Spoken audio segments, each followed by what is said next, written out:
Hi, today I will show you the main features for the Easy Environment tool. This tool mainly made for creating a complex environment like this by instancing the geometry around the main surface with a lot of options. You can easily create scenes with millions of polygons very easily, and it will be memory efficient as well. So we will start with the installation first. After installing the script from the website, you will have one rar file. You can extract it anywhere, and you have to copy all these folders to your Maya folder. I will create a shortcut for you here. It will send you directly to the Maya folder. You can paste them here.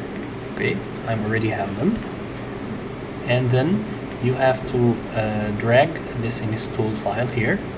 It will create automatically the icon for you in any active shelf you have.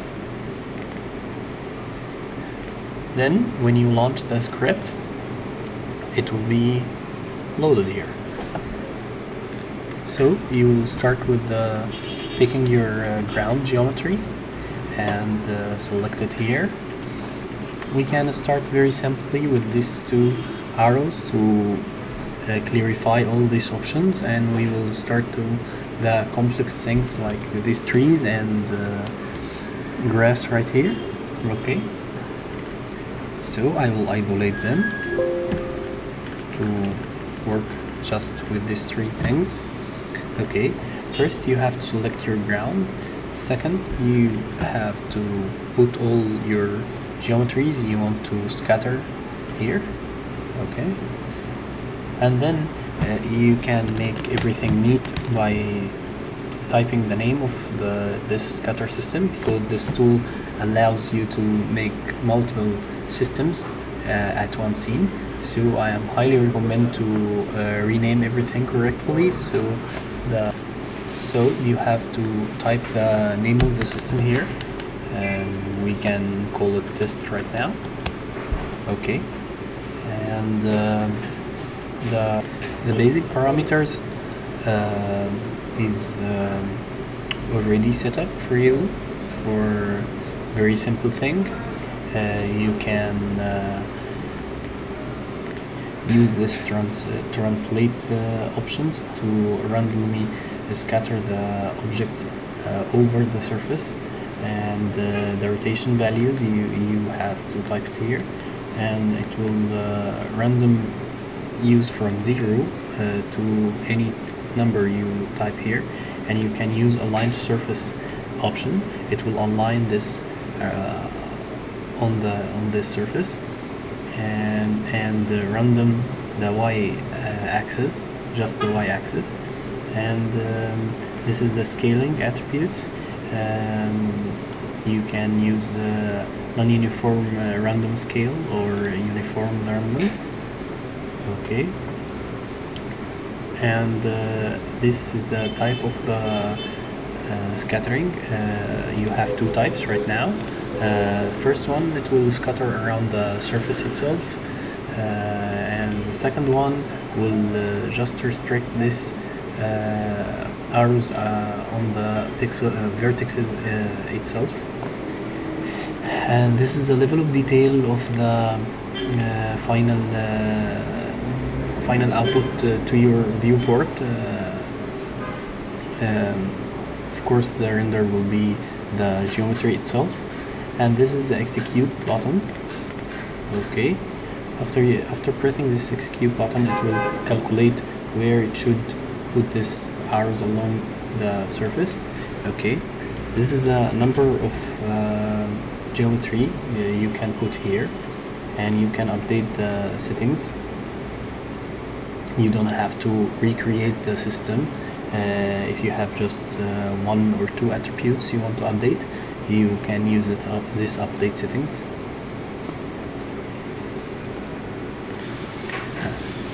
Okay, you can see there's a lot of particles here. it's 100,000 particles. It's very easy and fast. You can switch from any level of detail you want, bounding boxes or one bounding box for all the system. Okay, all your systems will be listed here inside this dynamic scatter main group. Okay, you can delete the system. All the system will be deleted. Okay, but the settings will be remain the same.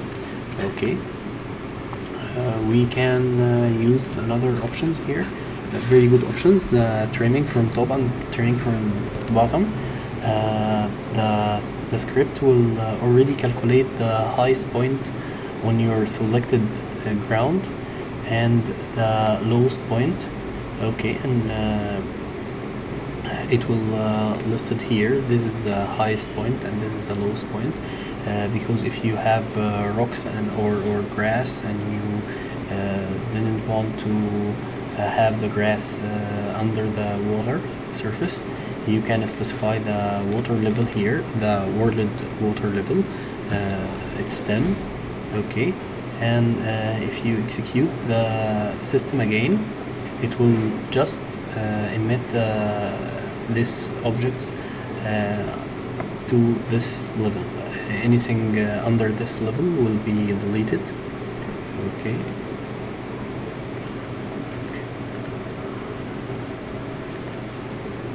okay, you can see now that all the particles is emitted above this level. Nothing is beneath this. And also you can remove the particles from the sloping areas. This option now, the whole surface will be emitting the particles, and you can remove this instances from the slope areas or the flat areas. Okay, we can use remove from slope option, and this is a degree of the object, the surface itself. If it's higher than 30, it will determine this surface is sloppy, so it will delete the particle from it. And you can update the settings now.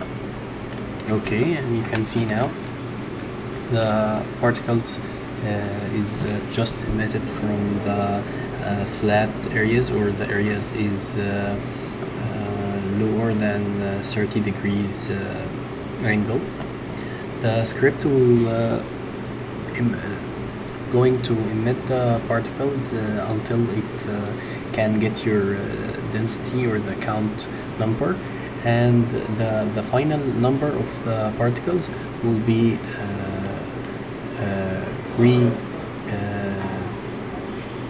rewrite the one you have right here, because this particles is deleted after the creation, so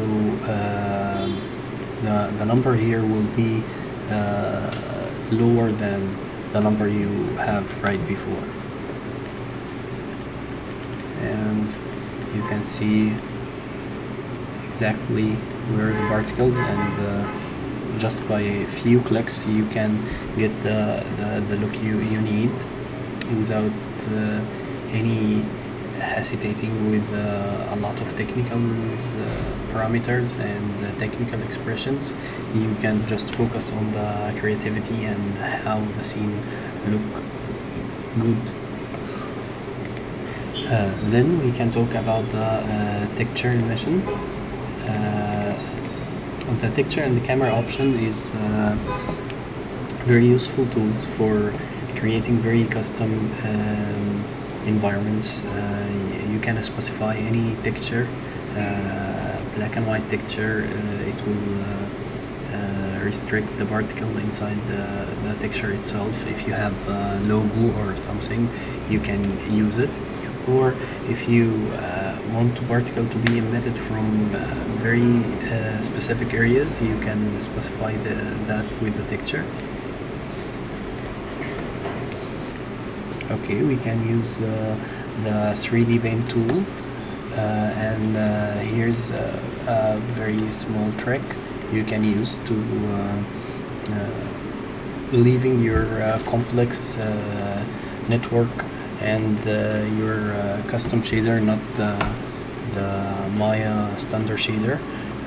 You can put your rendering shader into its slot here in the shading group, the shading engine group, and use a very simple material plugged to the surface material. This is very useful because if you use now the 3D paint tool from the rendering texture 3D paint tool, the texture itself will be plugged to your display shader, as I call it, not the render one. So your rendering shader will remain the same, and you can use this display shader to have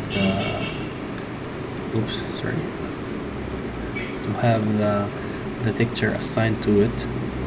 Okay, and then you can flood it here and start painting for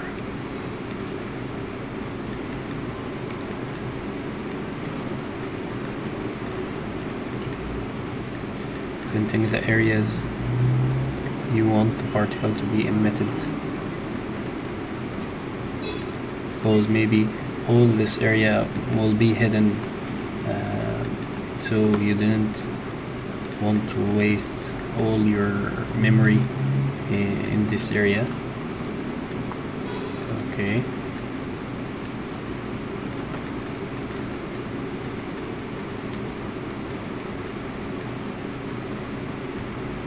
and you have to save the texture.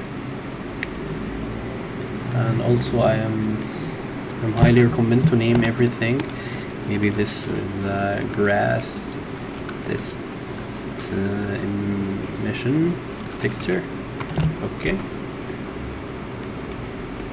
and you can select the texture from the hypershade and attach the texture here. It will get its name here, and you can use the white areas to emit from, or the black area if you invert this emission. Okay, and we can crank this up back to 5000 and update the settings. You can see now the instancers is just on the area you have painted on. Okay, you can use in conjunction with this very useful parameter here. It's very memory efficient and very useful in the very complex scene. You can attach the camera to the system. It will not affect the emission itself. It will hide any we can unhide the shortcut. Okay, the particles just inside the camera view will be visible, and anything else will be hidden. Okay, this is very useful in the hidden scenes. Okay, and you have two attributes on this. Will be the name of the system and the scope. You can increase the scope, okay, to see less objects, or you can lowering the angle to see more of the particles, and the depth, it will move the objects. Sorry, it will let you create make the particles behind the camera visible to maintain their shadows or something like this. It's a very handy tool and have a lot of functions to let you just see what you want. And if we swap to this camera shot, okay, and you will see it interactively. Okay, you can see here. Okay,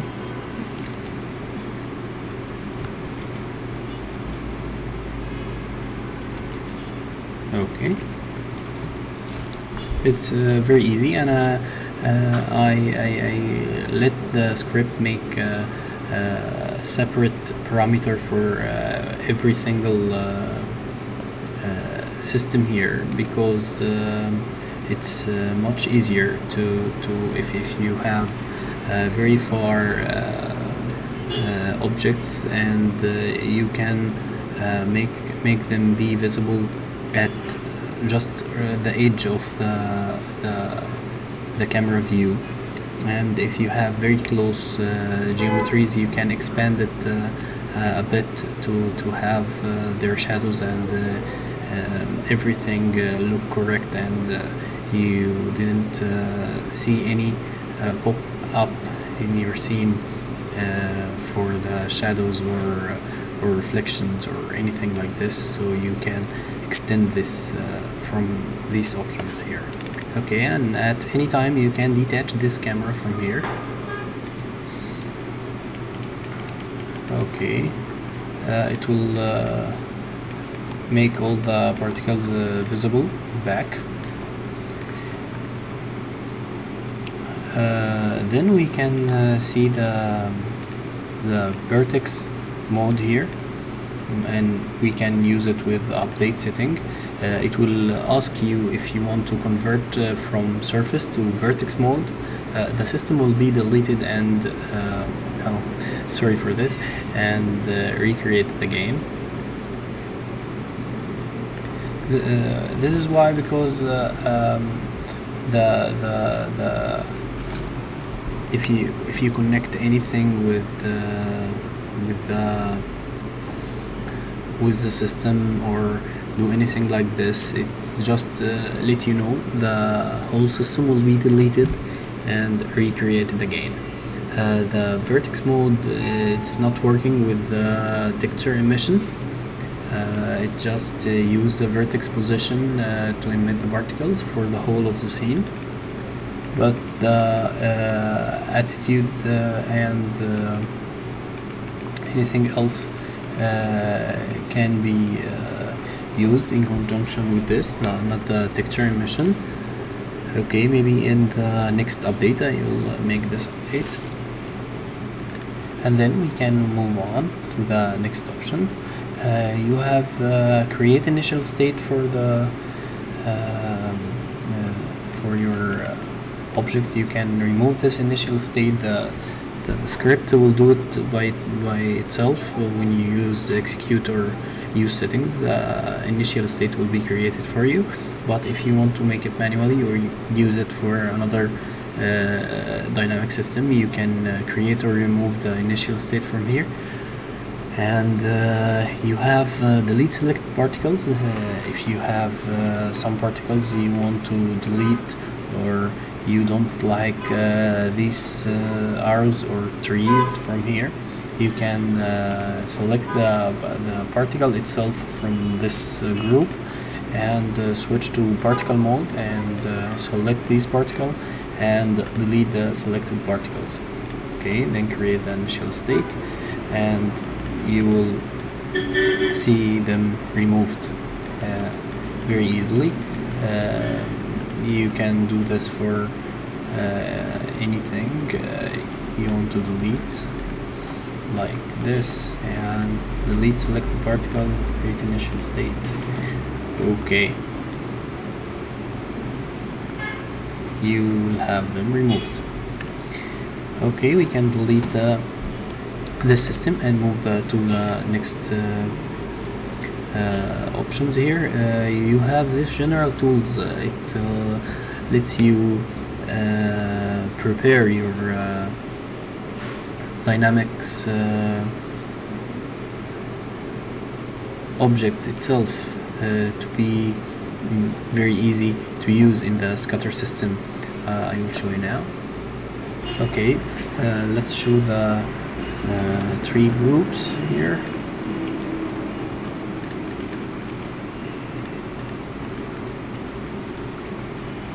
Okay, this is a very high poly trees. If you have these trees and maybe their bevels is centered and their transformation is freezed out. Okay, to scatter these trees correctly on the surface, you have to have them parent to the world. So this numbers, when you zero them out, they will go to the center. So I made this useful tool for you. You can send their pivots to the ground. Okay, and you can see the pivot will be snapped to the center of its bounding box, and just up a bit to let the object penetrate the ground. You can move it to the center of the trunk. Okay,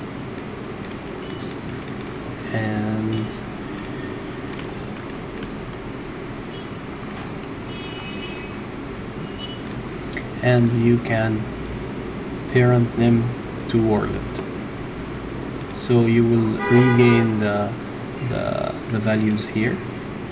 Okay,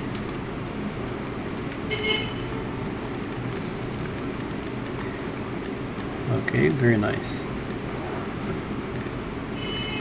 And after that you can put them under Locator, okay, if you would like to make this, and you can create them proxy. I made a proxy exporter here for Arnold proxies. It's very useful because it will maintain the shading group assigned to the proxy itself. After importing the proxy, you can edit the material after exporting the proxy, and it use one material for every single proxy. So you have to separate this objects by their materials. The trunk have a material, the leaves have a material, so you have to separate all these trees by their materials by this tool here. Okay, separate by material. It will create a folder group for every object after separating it with all individual parts. Okay, so this part will have just one material, so you can export the proxy now very easily. And if you would like, you can delete this group and just use these. To export them correctly, you have to select every one of them, and then choose the location you want to send it to, export it to. Sorry. Okay, we can say it test.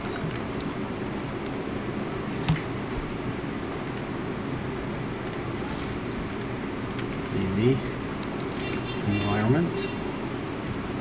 Okay, and tree 1. Okay, set the directory and start exporting.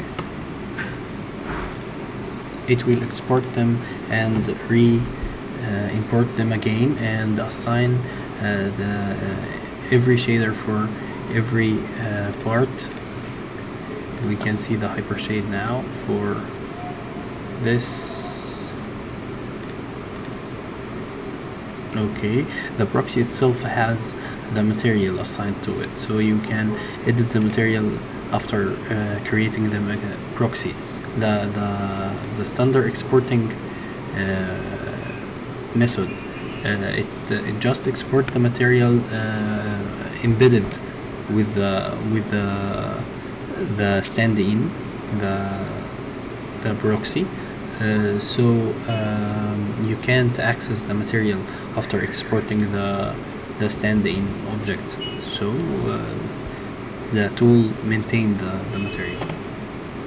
We can do this for all of them. So now I have exported them all. I have them here. You can delete them now, or you can leave them at your scene as you wish, and you can use these groups to be scattered here, and I highly recommend to use the locator themselves. That's why I create this button here. Okay, you can load your locators, and we have the ground here. The trees shouldn't be aligned to surface, and the rotation X and Z doesn't have any randomization. Just Y-axis will be randomized from 0 to 360, and you can use this uniform scale from small range here, because the tree, if you make it bigger 2 times, it will be doesn't look normal. And we can use the same texture we have just painted here, okay, to emit this trees on. Okay, and we can use the surface method and execute. Unfortunately, the viewport 2.0 doesn't support this proxy to be visible inside the instancer.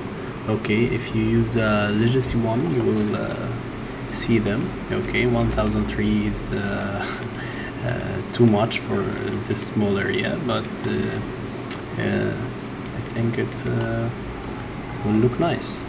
We can see that can hide those and just render one image. And also, as you can see, this is a very dense scene with 1000 of very high resolution trees. The system can handle it very easily, and the IPR is just working fine. Okay, and if you manipulate here, okay, it will be very easy. And if we can see the resources here, the memory is just 50%. Okay,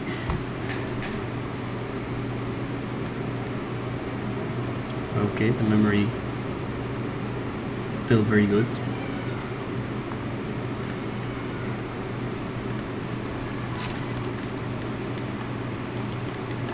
Okay,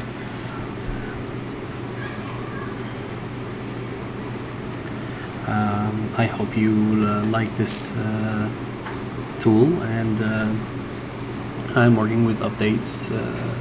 The next updates will be very cool too. Thank you for watching.